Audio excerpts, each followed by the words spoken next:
least. Well, a couple things. I think, first of all, both of these teams are better than they were a year ago, and I think that's really important to note, particularly with the Clippers, because they lost Montrezl Harrell. So a lot of people were wondering, will they even be as good as they were a year ago when they weren't good enough to get past the Lakers? And I think they are. When you look at the new pieces, I think Serge Ibaka fits better. Luke Kennard ultimately is going to be a little bit more versatile guard in that spot. Even a guy like Nicholas Batum defensively is going to be a big help. So I like this Clippers team better. Lakers clearly added more talent, but they're just going to take some time to round into shape. This one, to me, was all about Paul George. They paid him superstar money. He gave him a superstar performance. And if they want to win a title, and certainly that means getting past the Lakers, he's going to have to be a superstar when it matters the most. Now, this is opening night. It's one game, but it's a good sign for the Clippers that he came out and had that kind of success against the team that they directly are in competition with to get out of the Western Conference. This is what he's capable of. We know that. The talent's been there his whole career. It's undeniable. But the question has always been, can he do it for a sustained period of time throughout a playoff run and not have moments and keep moments in series when they need his performance to help get them through? He did not play very well last year in that last game to Denver. I think that was symptomatic of some other problems he's had earlier in his career. This is a great start to the year, and they need to see this again at some point when they see the Lakers down the road, because you're going to have to get through that same team to ultimately get your goal of winning a championship. Yeah, and in the Lakers' defense, it's hard to shoot well wearing a diamond-encrusted ring on opening night. Clippers get the win this time. Tim, we'll see you on the next Sports Center. We're done with you for now. Thanks. You got it. 2 NBA games tonight. We just talked about the second one. This was the first one. Kevin Durant, Kyrie Irving side by side in Brooklyn as the Nets took on Golden State. First game for Durant in 18 months. Irving and Durant both got off to great starts. Irving, 2, Warriors, 2. Then Durant only took 2 3-pointers, made that one, missed the other one.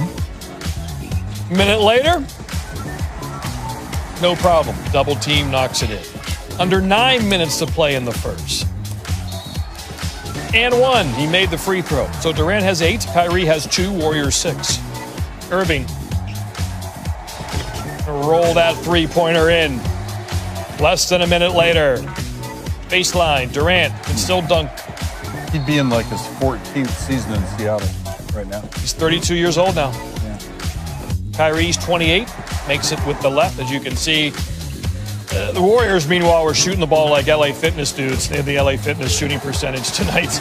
And so the lead just kept getting bigger as Durant and Irving win in their debut. Lakers were back at it. It was all Clippers, plus 15 in threes, plus 12 in the paint. Paul George and Kawhi Leonard did their thing. Lakers a little sloppy as expected, 19 turnovers. A little rusty, 19 turnovers. Quick turnaround after 71 days of being out of the playoffs. It's a new season, and the Clippers have a new attitude. The Lakers obviously are trying to blend those players together, the 4 new starters, and they were a little rusty. You expected the Clippers to come out. Paul George is going to be a problem, along with Kawhi Leonard. The Lakers know what they have to do. They'll look at some video and, try to come back the next game. It's only one game, but Clippers, they have a new attitude, and they have a lot more to prove tonight. So hats off to the Clippers. They played a great game, and, the Lakers have to pick up and go from here. Yeah, one game. I like that perspective reminder we got from Kevin Harlan during the broadcast tonight. After losing to the Clippers a season ago, as you mentioned, dropping that opening night, the Lakers went on to win 24. They went 24-3 in their first 27 games. And I think it was a lot of what we expected coming into tonight, all the circumstances. It's the reality. It's not an excuse.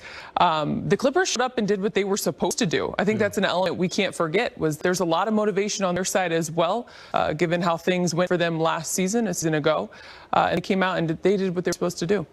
Yeah, you look at the big 4 in this game, the 2 superstars for both teams, Paul George and Kawhi Leonard, combining for 59 points. Paul George, 13 of 18. LeBron James with 22, 7 of 17. Slow start, but got it going. AD, 18 points, 8 of 15, and 7 rebounds. End of the third quarter kind of sticks out to me, guys. Lakers Up to that point, with about 2 minutes and 27 seconds left, they're right there. Many chances to take the lead. Could never do it. Luke Kennard hits a shot, and then Paul George goes on a 10-0 run. Just like that, Allie, the quarter ends, and the Clippers are up 11 points. I think Frank told us yesterday what we all need to keep in mind. There are going to be some ugly moments. There are going to be some ugly nights. And I think the moments tonight that stood out, particularly to end that third quarter, also to end the first quarter, stretches and runs in which they could have taken advantage, and instead it went against their favor. I think when you look at a guy like Paul George, we have to remember, you said that he's going to be a problem. The narrative about Paul George has never been about who he is in the regular season. It's always about what happens when it matters most in the postseason. Yeah. That's where he has struggled. And so to see what he was able to do, you point to those 10 straight points. He is a superstar in this league. He is one of the best two-way players in this league. His ability to score in the ways in which he can score, we saw tonight in the home opener for him, or the opening night game for him. He did what he was supposed to do, reminded us who he was. Before we get to the ring ceremony, because we do want to talk about some positives that came out of tonight, the Lakers getting their championship rings. I want to talk Lakers defense, and I don't want to talk a lot about last year, but it's so fresh because it just happened literally like 6 weeks ago. We said it in the pregame show, this is a different team. Different style, some new personnel. You lost some defensive-minded guys. I think, James, we were used to that Laker team really being able to lock in. We only saw glimpses of it tonight, maybe in the second and third quarter. But first quarter, fourth quarter, Lakers going to struggle defensively, and I think that's where they're going to have to improve the most and tighten up. I think they'll get in sync. They lost a couple of players to Dwight Howard, McGee, shot blockers. Avery Bradley. Bradley was a perimeter assassin. So, yeah, those are things that, even though they are multi-talented and they brought in 4 new fresh players, those are the type of things that you're going to have to, work on as a team. Because when you lose, players, you bring in the players, offensively is easy. Defensively, the communication, I think that's where Marc Gasol will come in. Schroeder's a pretty good defensive player. I don't think it's going to be a problem, but they're going to have to figure out how to get in sync defensively. Also, when you have Paul George as hot as he was, there's really no defense for that. But the Lakers, they have some improvement. They know they're going to have to work on some things, and so that's going to be their challenge on the defensive end.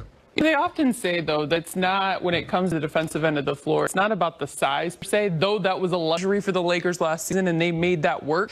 It's all about what's inside. And I actually think that the Lakers have a lot of dogs. They have a lot of defensive-minded guys. But to your point, it's going to take some time to put it all together on that end of the floor, the communication, having your legs, having your wind, and having that be a strong backbone. Because I would actually argue that of the positive things tonight that you were able to take away, it's that when the Lakers dive into themselves and really dig deep, they're going to be a strong defensive team. That will be their identity yet again this season. All right, guys, after the shortest offseason in NBA history, literally, the Lakers received their 2019-2020 championship rings. The Lakers will repeat, but I think it's going to be tough for them to repeat. And they'll probably lose tonight because, ring ceremony, opening night, those are always tough games to win. So I wouldn't be surprised if they got beat by the Clippers tonight, but I do expect them to come out of the West. All right, Sam, and looking at the Lakers' chances, you got to look at the roster and what they did in a very short period of time as far as flipping this thing over. Rondo, Dwight Howard, Avery Bradley, Danny Green, gone. Re-signed LeBron James, Anthony Davis, Kyle Kuzma, KCP. Then they brought in the sixth man of the year, Montrezl Harrell, the runner-up in Dennis Schroeder, and then Marc Gasol. So on paper, it looks as if they've gotten better. Did I get that right? Yeah, you got it right, Chris. Not only they've gotten better, they've gotten younger, they've gotten more athletic, and they've gotten faster, and they're hungry. That's the thing that you want to do. When you're coming off a championship, Pat Riley used to say this, you got to add some guys to your team that are hungry, that haven't won yet. And so when you look at Montrezl Harrell, you look at Dennis Schroeder, those guys are trying to prove themselves. Dennis Schroeder trying to prove himself as a starter. Montrezl Harrell trying to prove himself that he is the sixth man of the year and that he can bounce back from a bad, poor showing in the bubble. So when I look at this Laker team, and Isaiah's right, they may struggle tonight, and they're going to have their ups and downs during the regular season. But come playoff time, when that defense come together and that mental toughness shows up, like Rob Pelinka said, the Lakers going to be right there playing for a championship, I believe, at the end of the season. Well, for the Lakers to win, they got to beat somebody, right, Zeke? So looking at the contenders, I mean, the Miami Heat, Milwaukee Bucks come to mind, Boston Celtics in the East. Then out West, I mean, Denver, Utah, Portland, I guess Phoenix. You can throw a lot of teams on that list. Who do you have as being the most likely to be able to contend with the Lakers for a championship? I look at the Brooklyn Nets coming out of the East, and when you're looking at Durant and you're looking at Irving, you got to be able to match the Lakers' 1-2 punch of LeBron James and Anthony Davis. And what Kevin Durant can do is he can neutralize LeBron James from a scoring standpoint and an impact on the game.